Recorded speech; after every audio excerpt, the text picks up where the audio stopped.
La emisión está comenzando. Todos los asistentes están en modo de solo escucha.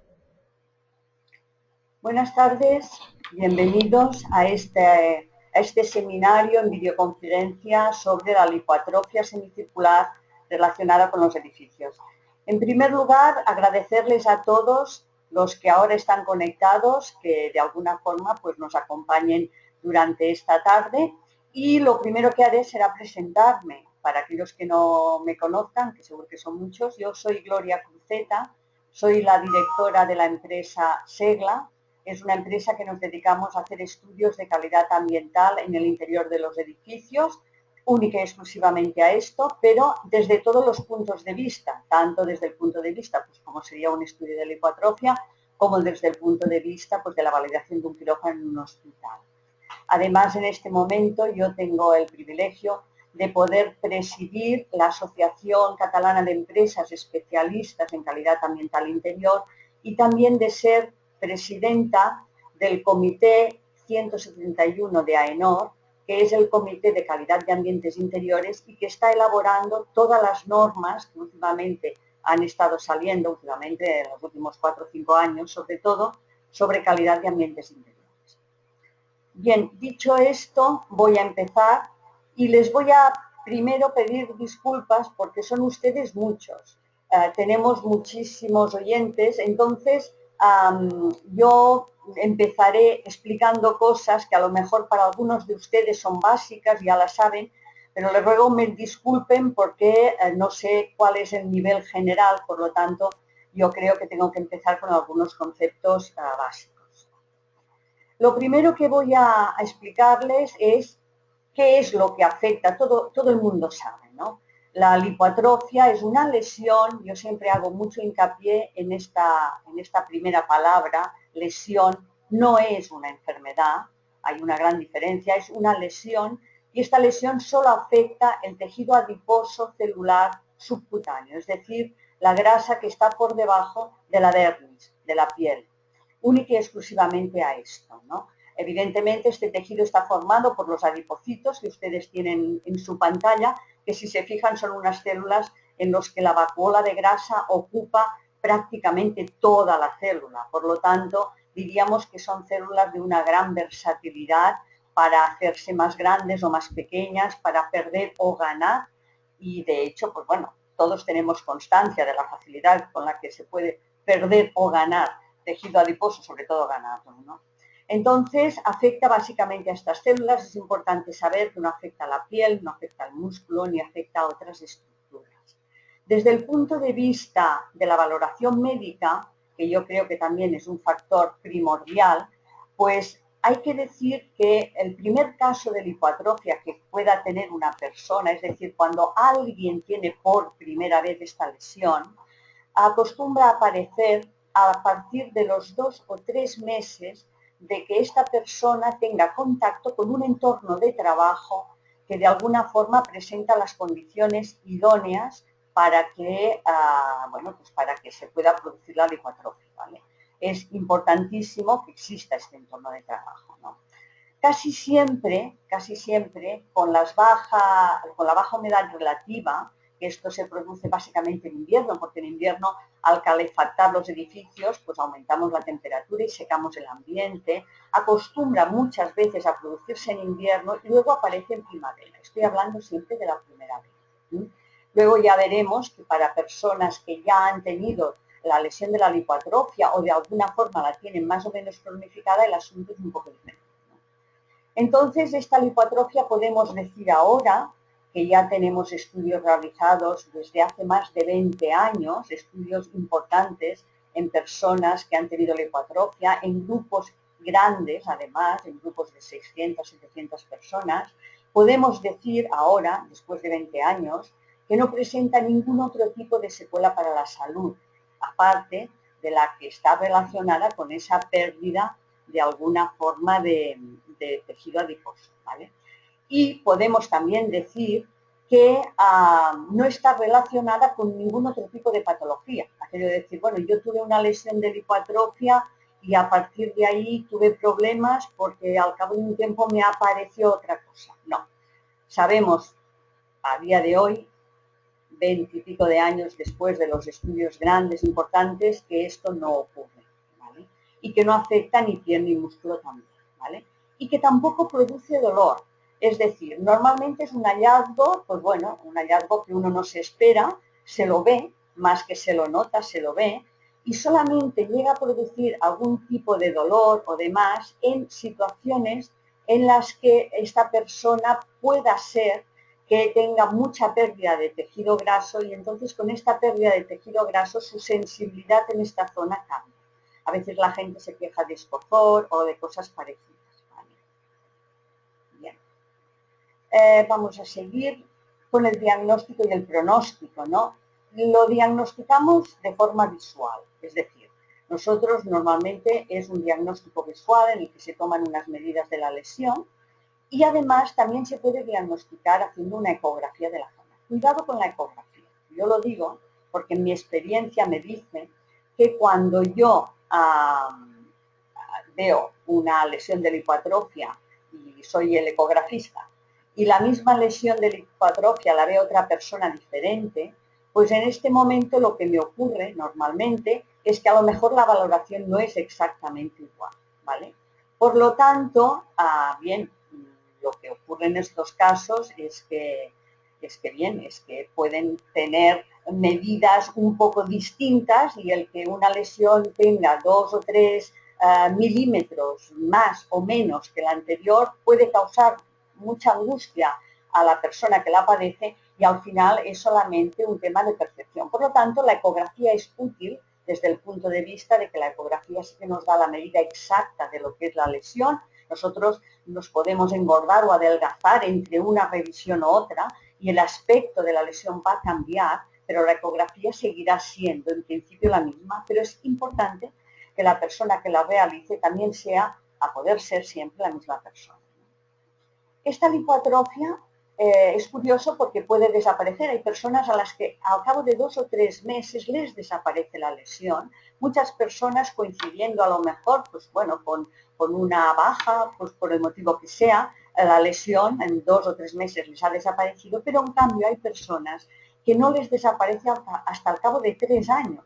De 3 años en los cuales ha cesado de alguna forma el contacto con el entorno que les ha producido la lesión. Por lo tanto, esto hay que tenerlo muy en cuenta, sobre todo cuando ponemos en marcha medidas correctoras.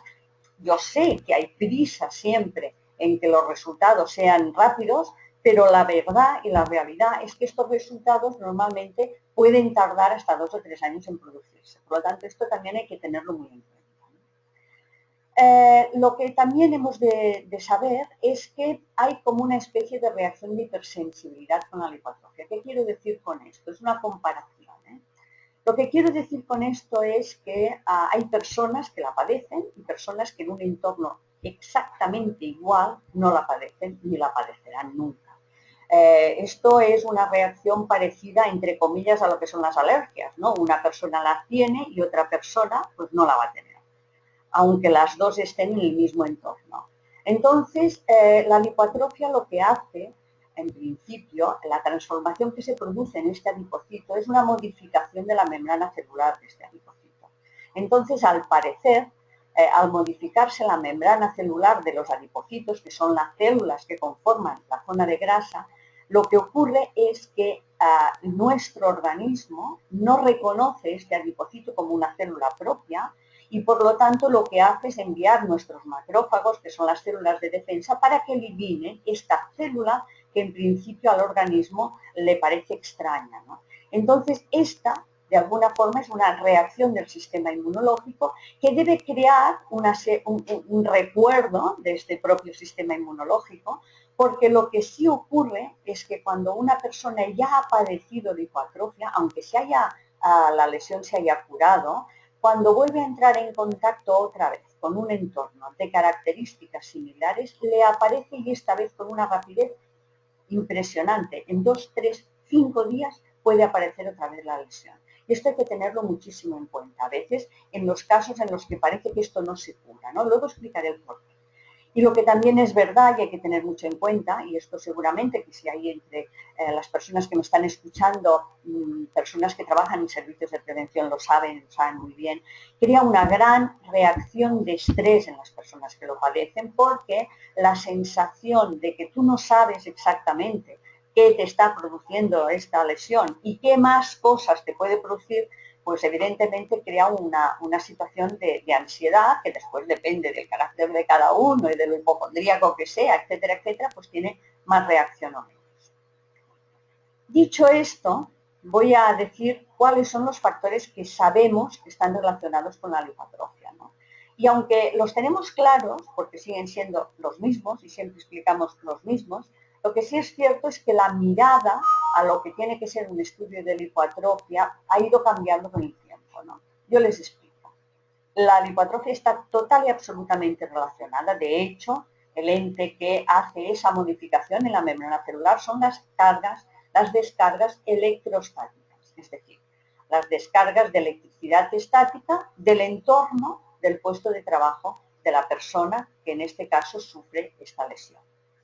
¿Qué es lo que hace que haya más cargas electrostáticas en el ambiente y que tenga el entorno más cargado? Pues evidentemente la falta de ventilación de un edificio, porque los edificios y el aire de los edificios está plagado de micropartículas que no vemos, pero que sí que están cargadas iónicamente estas partículas. Por lo tanto, cuando yo el aire lo recirculo constantemente, este aire, aparte de que pasa muchas veces, a lo mejor por conductos de chapa galvanizada, con lo cual se carga desde el punto de vista iónico, pues lo que también ocurre es que, bueno, genera una carga, a lo mejor negativa, que al no traer aire fresco del exterior no se puede neutralizar. Por lo tanto, los lugares que están mal ventilados y que tienen muy poco aporte de aire exterior son espacios en los que la ionización es mucho más alta.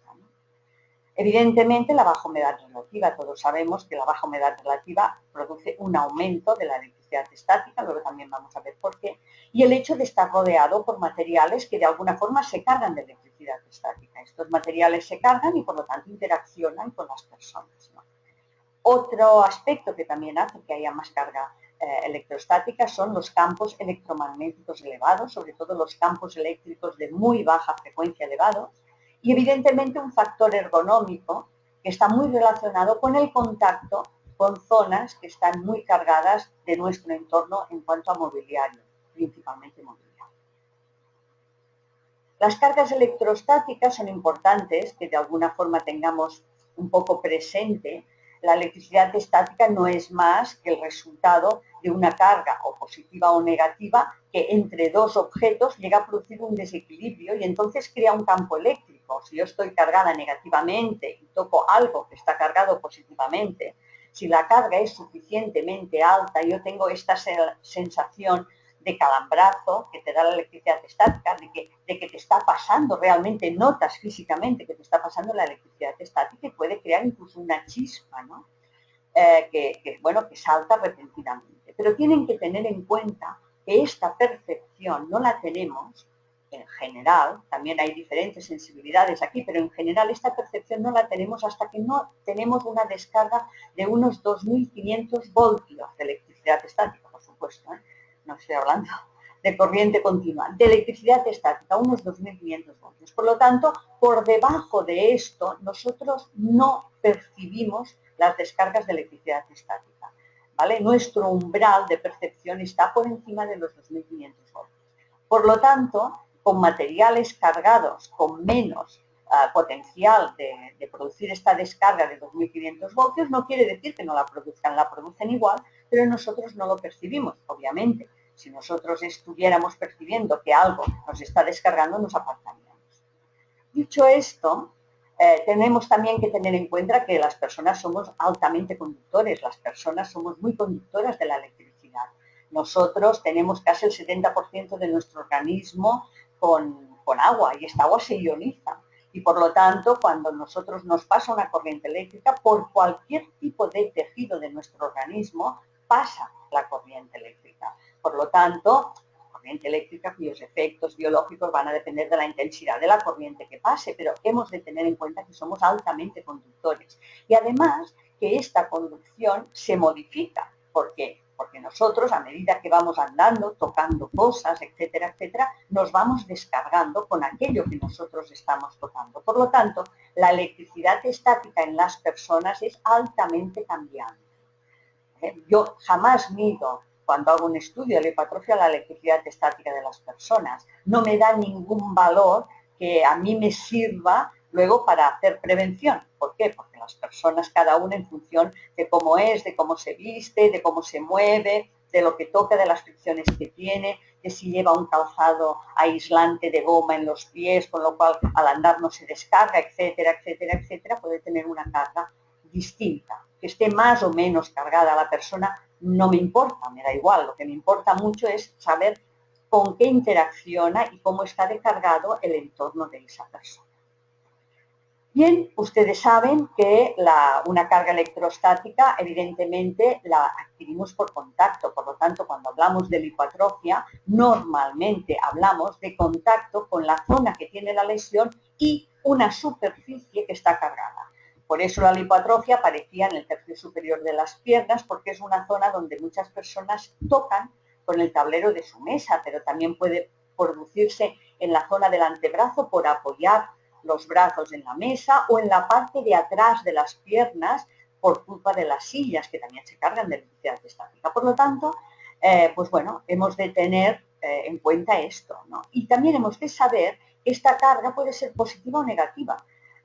Igualmente es carga electrostática. Cuando es positiva es porque nosotros tenemos un déficit de electrones y cuando es negativa porque hay muchos electrones. Sencillamente esto, ¿vale? Pero la descarga se produce siempre entre cargas de diferente, entre dos masas de diferente carga, ¿no? Positiva y negativa, por supuesto. Bien, dicho esto, vamos a hablar de los factores que antes les he citado que son importantes para el tema de la lipoatrofia. El tema de la ventilación, para mí es importantísimo el tema de la ventilación. Ya verán ustedes que nosotros tenemos un método para hacer una serie de puntuaciones cuando estudiamos los puestos de trabajo. La ventilación es muy importante porque la falta de aportación de aire exterior a un edificio pues hace de que haya mucho aumento de electricidad estática, ¿no? Fíjense que la ventilación es muchas veces difícil de conseguir. Cuando tú vas a un edificio te dicen, sí, nosotros ventilamos porque tenemos unas compuertas abiertas y por ahí entra aire. Y además entramos, pues bueno, mira, del aire que recirculamos, del 100%, un 20% es aire exterior. Esto en principio sería perfecto. Pero luego cuando te pones a medir te das cuenta de que en no todos los espacios el índice de ventilación es igual, en función de la red de conductos, en función de la compartimentación que muchas veces se ha hecho de una sala de un edificio. En función de todas estas cosas, puede ser que una parte de este aire exterior haya una zona en la que ni llegue. Y por lo tanto, allí el índice de ventilación es bajísimo. Hay 100% de circulación de aire. Y a lo mejor en otro lado, sí que es verdad que tenemos un porcentaje de aire exterior más alto, un 15, un 10, un 20, un 30, lo que sea, ¿no? Por lo tanto, primera cuestión, para hacer un estudio de lipoatrofia como Dios manda, hay que medir la ventilación en los puestos de trabajo. No me sirve que me digan nosotros entramos en el sistema un 20% de ventilación. Hay que ir a los puestos de trabajo, sobre todo en las personas afectadas, y ver realmente qué índice de ventilación tienen. Bueno, estas son las condiciones habituales que yo les estaba diciendo, ¿no? Nosotros podemos coger aire del exterior, evidentemente, este aire nosotros lo podemos entrar dentro del sistema, el aire entra dentro de una sala, se mezcla con diferentes contaminantes y luego es expulsado otra vez al exterior. Evidentemente, a más recirculación de este aire, mayor posibilidad de que haya problemas de electricidad estática. Y esto lo tengo como súper comprobadísimo. Todos lo saben esto, todos lo sabemos. La humedad relativa baja, evidentemente. ¿Qué ocurre con la humedad relativa? Fíjense, por debajo del 45% hay una mayor acumulación de cargas electrostáticas. Y el aumento de esta humedad relativa hasta un 50% o por encima del 45%, pues evita la acumulación de cargas y hace que no se desplacen antes de coger el potencial elevado que tienen que coger a tierra, ¿no? ¿qué es lo difícil de la humedad relativa mantenerla? Ustedes no se pueden ni imaginar lo difícil que es mantener la humedad relativa estable, porque muchas veces lo que nos ocurre es que vamos a hacer un estudio, nosotros medimos, en aquel momento a lo mejor la humedad relativa está, pongamos, al 49%, que estaría bien, para el tema de la hipoatrofia, pero cuando ves tú después, si tienen un histórico o hacen el seguimiento de esta humedad relativa, te das cuenta de que en un momento determinado aquella humedad relativa bajó al 38. ¿Por qué? Bueno, pues porque se paró la humidificación, porque se tuvo que hacer una tarea a lo mejor de mantenimiento, porque el sensor no está marcando realmente la humedad que hay porque se ha estropeado, porque los sensores también se estropean, etcétera, etcétera, etcétera. Entonces, conforme a lo que les decía antes, las personas que ya tienen la lesión de la lipoatrofia y que a lo mejor están mejorando, tú las dejas una semana con una humedad baja por debajo del 40% y vuelve otra vez a reaparecer la lesión. Es decir, ellas no han percibido esta bajada de humedad, pero de golpe y porrazo estaban un poco mejor y vuelven otra vez a estar mal. ¿Y por qué vuelven a estar mal?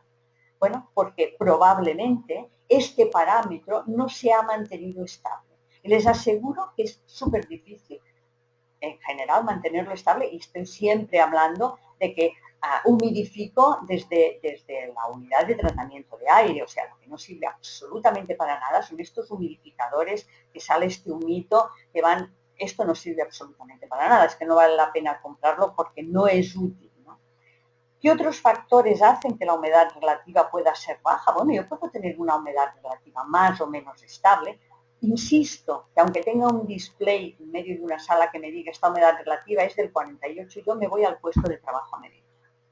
Y me puedo encontrar que en un puesto de trabajo determinado, debajo de la mesa, alguien se ha puesto una estufa. ¿Por qué? Porque el sistema de climatización pues no le llega lo suficientemente bien y no tiene el suficiente calor. Piensen que el confort térmico es un parámetro súper individual, cada uno tiene una percepción de frío y calor distinta y es muy difícil de que a nivel de confort térmico todo el mundo esté contento y esté bien, ¿no? Y aunque hay unos parámetros de climatización que marcan todas las normativas y que seguro que ustedes conocen, lo que sí es verdad es que a lo mejor 23 grados para una persona es frío y para otra es una temperatura que hasta tiene un poquito de calor.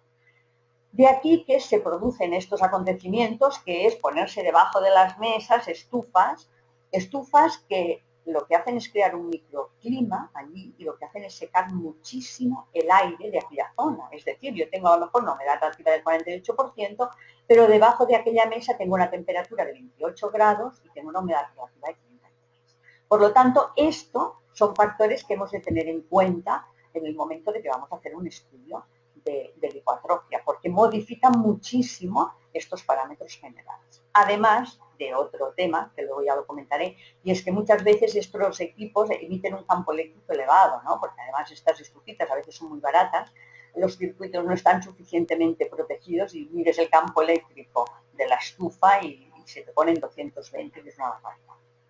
Bien, claro, todo esto, es decir, la humedad relativa baja, la temperatura alta, el ambiente ionizado, pues evidentemente en los materiales hace que de alguna forma se carguen de electricidad estática. En el tema de mesas, pues ya saben ustedes, seguro que lo han oído, lo han leído, que cuanto más estrecho es el canto de una mesa, más acumula carga electroestática, por lo tanto, pues bueno, también las mesas de bordes redondeados, de más de 3 centímetros de espesor, que sean de materiales que por ejemplo, la madera, etcétera, etcétera, ¿no? Pero la realidad y la verdad es que las mesas, la parte de abajo de las mesas, estas barras que están para sujetar, que acostumbran a ser metálicas los tableros, las patas, los books metálicos, etcétera, etcétera, acostumbran a ser de materiales que se cargan y además bastante estrechos. Cuidado con poner protecciones en las mesas para hacer los cantos más redondos, porque yo me he encontrado con ir a medir y se carga muchísimo más la protección, que a lo mejor es de un material sintético, que la propia mesa. Por lo tanto, no estamos arreglando aquí el tema, ¿no? Las sillas es otro factor importantísimo. Yo siempre recomiendo en mis informes que aquellas personas que padecen hipoatrofia, aunque la tengan en el antebrazo, da igual, les cambien las sillas si se cargan de electricidad estática. sobre todo estas sillas modernas, un poco como la de la fotografía, muy ergonómicas, en las que todo el mundo se sienta bien, se suelen cargar a veces hasta 8 o 9.000 voltios de electricidad estática. Esto es una barbaridad, que además cada vez que nos sentamos de alguna forma vamos interaccionando con esa carga.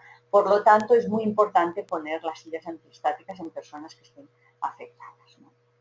Y los campos eléctricos y magnéticos hay que medirlos.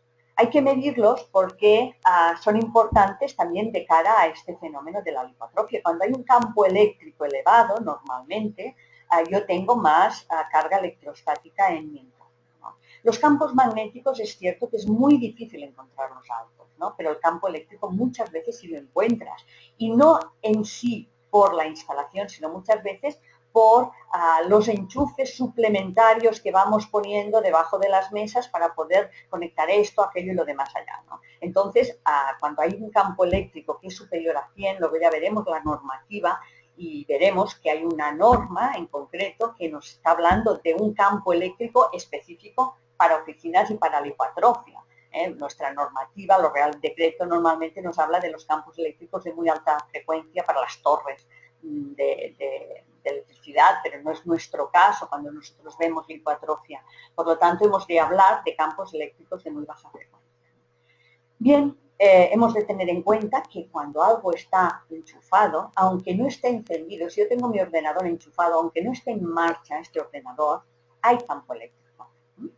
Y cuando lo pongo en marcha, entonces, además de campo eléctrico, si lo hay, puedo medir también campo magnético. Por lo tanto, el campo eléctrico existe solo por tener el equipo enchufado en la red de corriente eléctrica. Y a medida que nos alejamos de este campo eléctrico, pues va disminuyendo. A 1 metro de distancia prácticamente no se mide campo eléctrico. Pero tienen ustedes que pensar que muchas veces por debajo de las mesas pasan cables, hay incluso regletas para que los cables pasen por allí, hay enchufes adosados debajo de los tableros, precisamente para que no estén por el suelo, con la mejor intención, pero que nos queden un campo eléctrico a 10 centímetros de las piernas. Por lo tanto, esto es también un tema que debemos tener en cuenta. Y hay que medirlo siempre, los campos eléctricos, los campos magnéticos, porque si no, la información que tenemos es sesgada. Bueno, aquí tenemos diferentes cosas que nos crean campos eléctricos de muy baja frecuencia. Estamos rodeados de ellos, por lo tanto, bueno, desde los móviles, los ordenadores, cualquier tablet, etcétera, etcétera, etcétera, todo esto produce un campo eléctrico de muy baja frecuencia. Y esto es lo que vemos y lo que nos encontramos habitualmente, ¿no? También hay un aspecto que son los suelos técnicos. Los suelos técnicos son suelos diseñados para que por debajo del suelo esté pasando toda una serie de cableado, cable de electricidad, cable de datos, de todo. Vamos a ver, las salidas de estos suelos técnicos tienen que estar alejadas de las mesas de los trabajadores porque crean en su entorno un campo eléctrico importante. Por lo tanto, si esto no está puesto a tierra convenientemente y no está tal como tenía que estar, pues tenemos muchos problemas. Aquí ven, por ejemplo, el típico ejemplo que yo les decía antes, ¿no? El ejemplo este del enchufe debajo de la mesa, ¿no? O este de aquí, ¿no? Quiero decir que todo esto es muchísimo más habitual de lo que de alguna manera pues parece, ¿no? Bueno, vamos a ver. Siguiendo.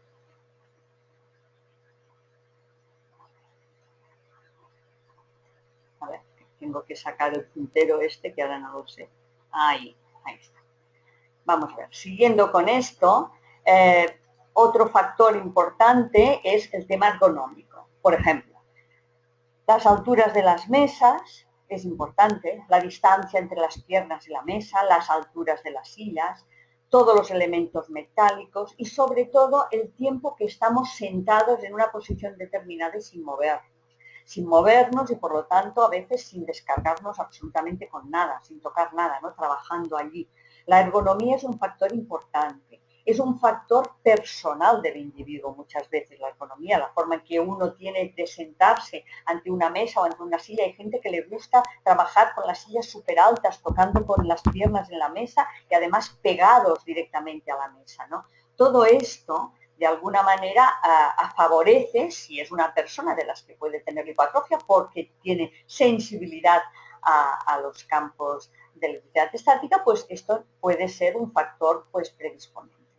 Dentro de los factores predisponentes, y no son tan ergonómicos, yo los voy a nombrar, aunque sé que son políticamente muy incorrectos, también tienen que tener en cuenta que la forma en que nosotros nos vestimos hace también que retengamos más o menos cargas, ¿no? Esto siempre lo entrecomillo cuando lo digo, ¿no? Porque muchas veces cuando vas a una empresa a hacer un estudio y dices esto, dices, entonces que los trabajadores se vistan de otra forma y no tenemos problema. No, el problema lo tenemos igual, es decir, la lipoatrofia se genera, y esto está claro, en el puesto de trabajo. Lo que es cierto es que el mantener esta lesión va a depender también mucho de que yo lleve materiales, de estos elásticos, que se cargan muchísimo de electricidad estática porque son sintéticos, y lleve suela de goma, que lleve, pues yo qué sé, un tejano de algodón y que lleve pues suela normal, por ejemplo, ¿no?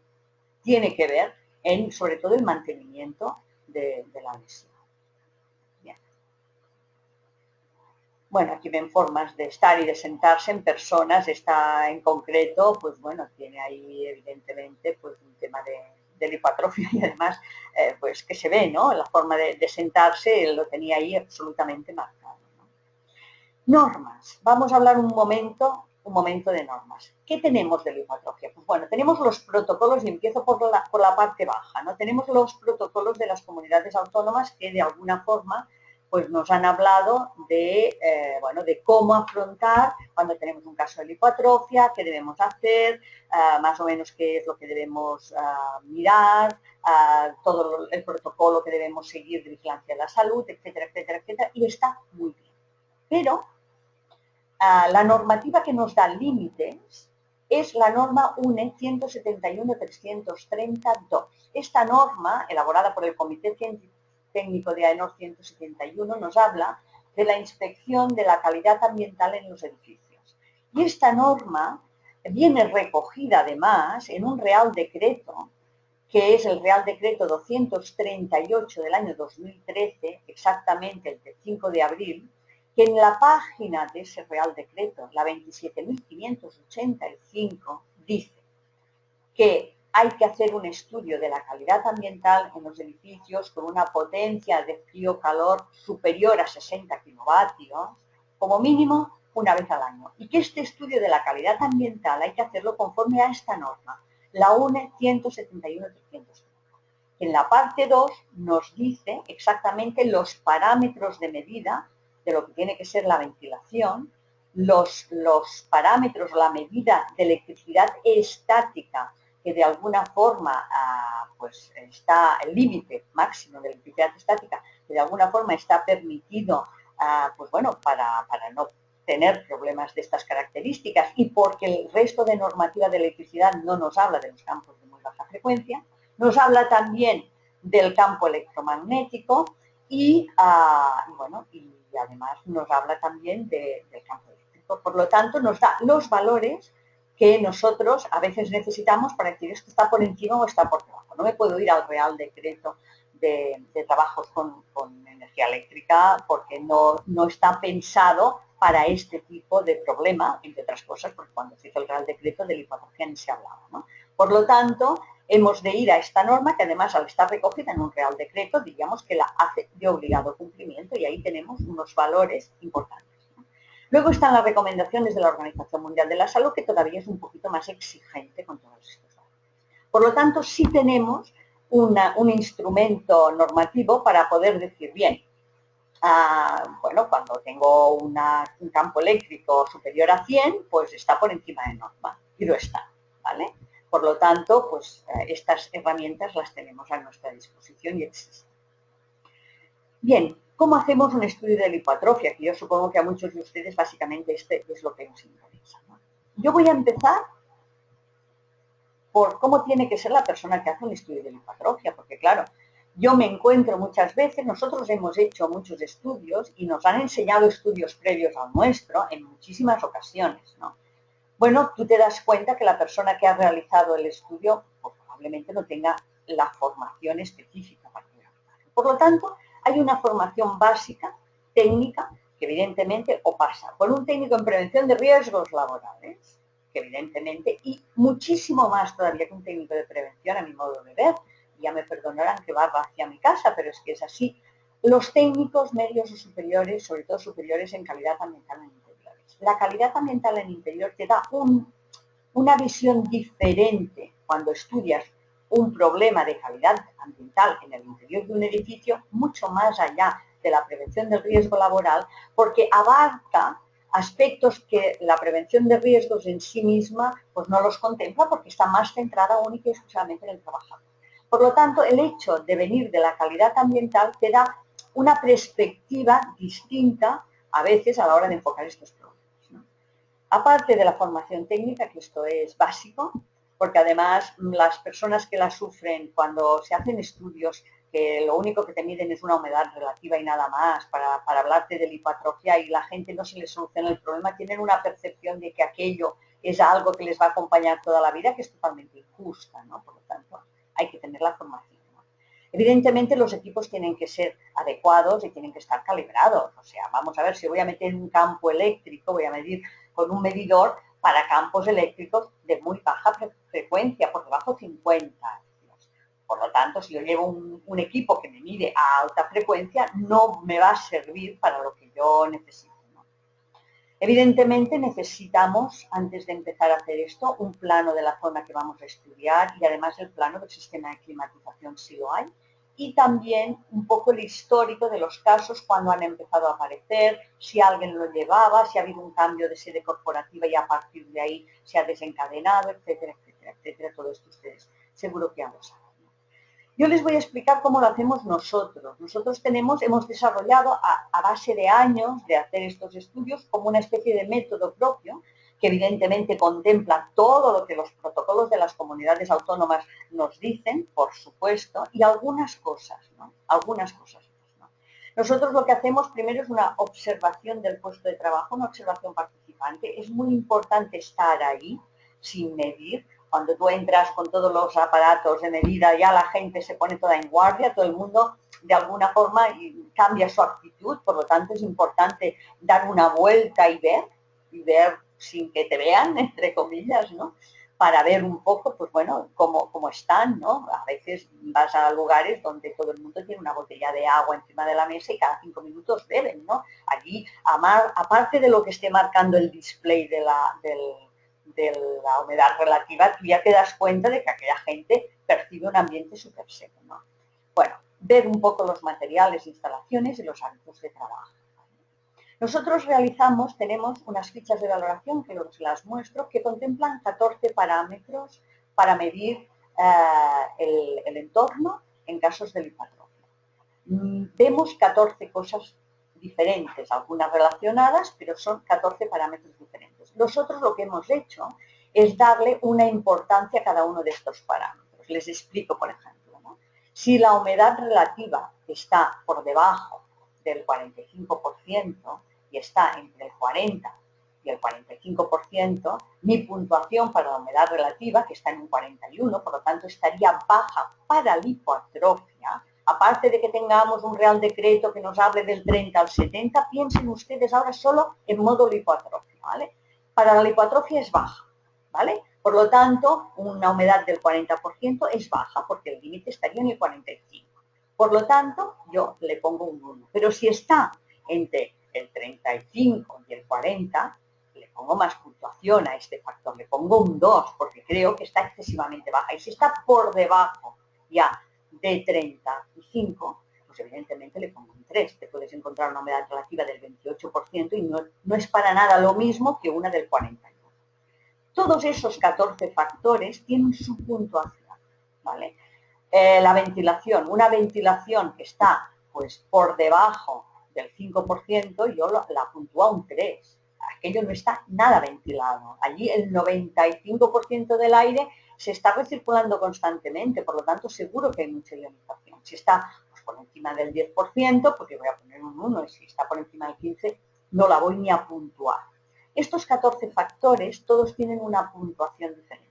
Entonces, con todos estos puntos, lo que hacemos nosotros es dar una categorización al riesgo. En función de la puntuación y de la electricidad estática que medimos en el mobiliario y en la silla, y del campo eléctrico que vemos que hay o campo magnético y de la postura de la persona y del trabajador, con todo esto nosotros categorizamos un riesgo, ¿no?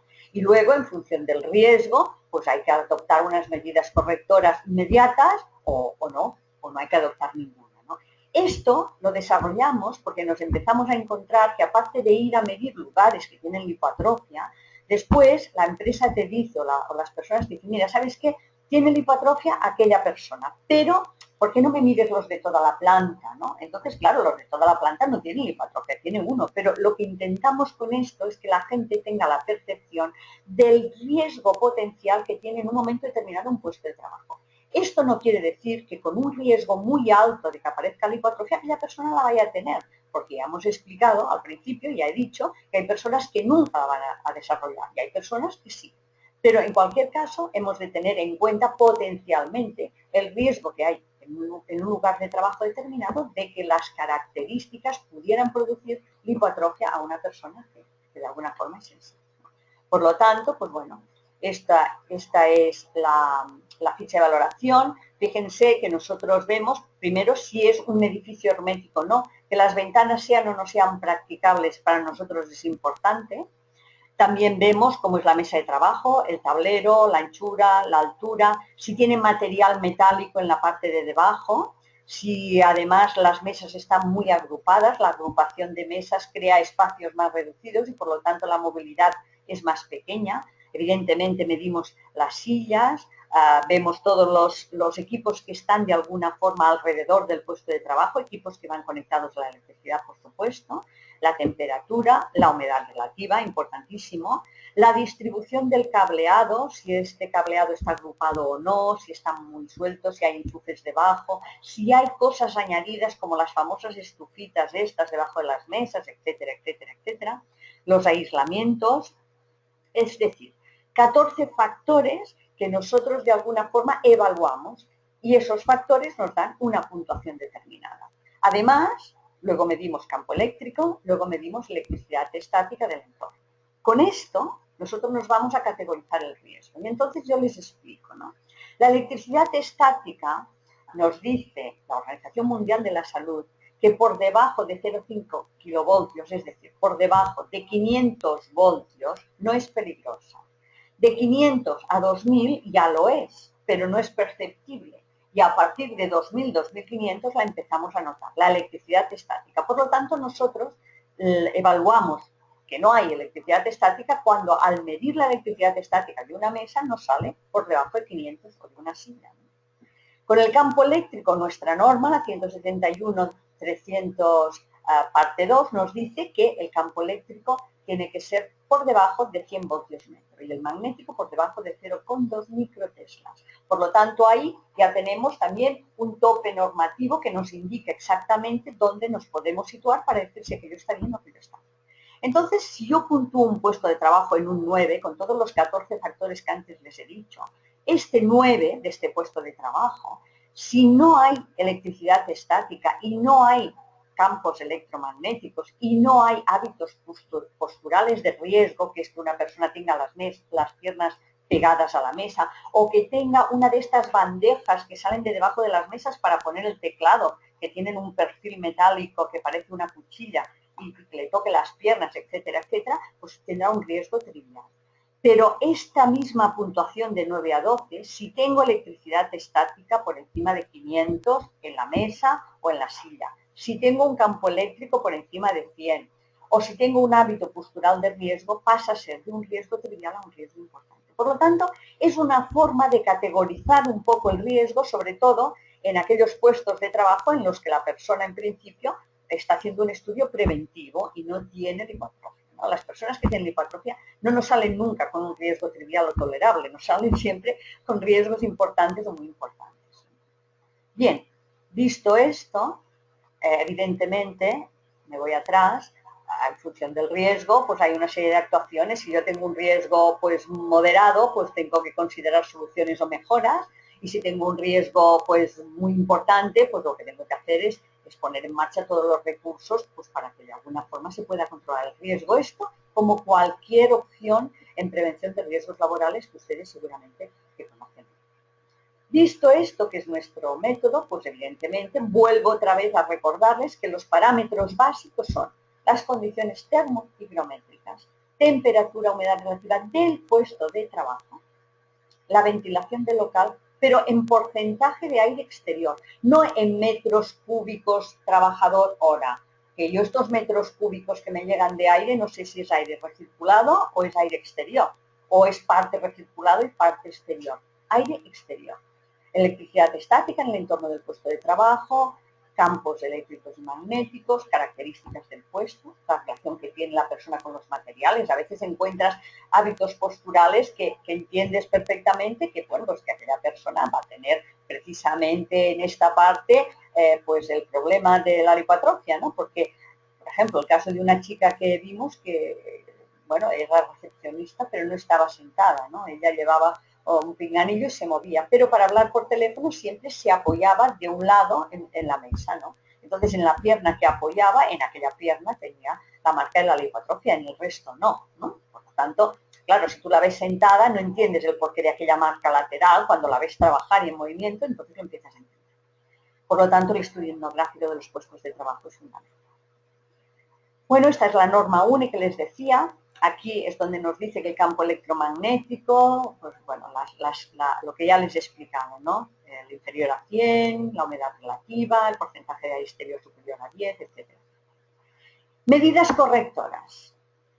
Vamos a ver, humidificar el aire sería genial. Lo que ocurre es que muchas veces ustedes saben perfectamente que esto no se puede hacer. O sea, no podemos humidificar porque no tenemos la posibilidad de humidificar desde la unidad de tratamiento de aire, es decir, humidificar centralizadamente el aire, ¿no? Entonces, pues lo que nos ocurre en estos casos es que a veces ponemos estos equipitos que ven ustedes aquí tachado y esto realmente no vale la pena. De verdad, no vale la pena. Al final lo que da es una sensación pegajosa en el entorno y no te sirve para poder minimizar el impacto. Cuando tengo un humidificador centralizado, y realmente lo tengo, lo que he de controlar es que se mantenga esta humedad relativa estable. Piensen que todos los humidificadores trabajan según la humedad relativa exterior. De ahí una de las primeras dificultades en mantener estable la humedad relativa interior. Fuera puede ser que aquel día llueva y haya mucha humedad. Y dentro, pues bueno, pues se dispare. Y fuera, a lo mejor no hay nada de humedad porque hace muchísimo sol o muchísimo lo que sea, y dentro, por lo tanto, es complicado. Y eso sí que debe de tener, en lugares donde hay lipoatrofia, un protocolo de seguimiento en el cual se controlen todos los parámetros que hacen que el humidificador modifique la humedad relativa del entorno, ¿vale? Porque si no, muchas veces el problema es justamente esto. Primera medida correctora. Segunda, poner las mesas a tierra. Poner las mesas a tierra de verdad. Yo he visto mesas puestas a tierra a las que les han puesto un cable y aquel cable lo han enchufado en otro enchufe que no tenía puesta a tierra. O sea, vamos a ver, para yo poner la mesa a tierra tiene que ser así. Es decir, la toma de tierra, que es ese cable de color amarillo y verde, tiene que estar puesto a un conector que vaya a tierra. Electrodo a tierra de verdad. Todos los edificios tienen puestas a tierra. O hay algún tipo de enchufe que tiene puesta a tierra y entonces se puede poner ahí. Pero hay que ponerlo. Y también hay que controlarlo. ¿Por qué? ¿Qué ocurre? Hemos puesto las mesas a tierra. Bueno, tenemos la humedad relativa controlada, ¿vale? Pero resulta que fulanito o fulanita otra vez ha vuelto a empeorar. Bueno, cuando te vas a ver su puesto de trabajo, han movido la mesa, pasó la señora de la limpieza por debajo y arrancó el cable, mil cosas que pueden ocurrir y no está puesta a tierra aquella mesa, ¿no? Por lo tanto, como la persona que tiene lipoatrofia, les recuerdo que cuando las condiciones y medidas correctoras que nosotros ponemos no se cumplen, vuelve otra vez a empeorar en muy poco tiempo, muchas veces por esto hay personas que cronifican esta lesión porque de alguna forma, aunque hay medidas correctoras, no hay suficiente control para establecer que se mantenga. No quiero decir que sea fácil el tema, pero es exactamente así. Y evidentemente las sillas antiestáticas, que ya les he comentado antes, para todas aquellas personas que tienen lipoatrofia, porque las personas que empiezan a tenerla, aunque la tengan en las piernas, si las sillas se cargan de electricidad estática, finalmente la terminan teniendo por todo el cuerpo, ¿eh? O sea que esto es importantísimo también, porque las sillas a veces se cargan una barbaridad de electricidad estática. Los aspectos personales que yo antes ya les indiqué, que bueno, que esto es un call center y hay muchos así, y a lo mejor tenemos una persona en el centro que tiene lipoatrofia y en el entorno no hay nadie que lo tenga. Por lo tanto, también hay factores individuales, tanto de hipersensibilidad a la electricidad estática como, pues bueno, como factores personales de otro tipo, vestimentas y cosas alimentarias a veces que hacen que, bueno, no la producen directamente la lesión, pero sí que la mantienen, para que nos entendamos, ¿vale? Entonces, bueno, bajar a los factores y aspectos personales, yo sé que es complicadísimo, pero a veces si la lesión no mejora y el entorno sí que ha mejorado y aquella no, pues a lo mejor habría que... Bueno, yo ahora antes de terminar, de todas formas, y ya que viene la temporada de invierno y vamos a poner todas las calefacciones, les voy a dar, pues bueno, alguna indicación importante, ¿no? Va a venir el invierno y vamos a poner la calefacción. Tendrían que intentar que las temperaturas se regularan a que no tuviéramos que ir con manga corta por dentro de los edificios, porque cuanto más alta es la temperatura, más difícil nos va a resultar poder mantener la humedad relativa controlada. Esto por un lado. Después, no a las estufas debajo de las mesas, por favor, porque en muchísimos, estufas y ventiladores, en verano lo mismo, pero sobre todo en invierno, ¿no? Porque nos crean unos microclimas que a veces son los que siguen favoreciendo, en un caso determinado, de que la lesión no desaparezca, ¿no? Y sobre todo, cuando ponemos medidas correctoras, a comprobar que sigan vigentes, por una comprobación lo suficientemente exhaustiva y machacona y pesada, de verdad, como para ver que, bueno, que la humedad relativa se mantiene y que las puestas a tierra se mantienen, etcétera. Como son ustedes tantos, que son ustedes más de 300 escuchándome, a los que otra vez agradezco mucho la confianza, yo, pues en principio normalmente, bueno, contesto preguntas, pero es que hay muchísimas preguntas, o sea, nos alargaríamos una barbaridad. Por lo tanto, si tienen preguntas concretas que de alguna forma no hayan quedado resueltas ahora en esta videoconferencia, yo les pediría por favor que las mandaran a oficina técnica, segla.net, y en la medida en la que pueda les iré contestando a cosas que sean concretas, y además me dicen sencillamente, yo he estado en su videoconferencia y tengo esta duda, y entonces yo poco a poco iré contestando. También tiene mucha información en nuestra página. Muchísimas gracias y bueno, esperemos que tengamos un invierno sin lipoatrofia. Gracias, muy amable.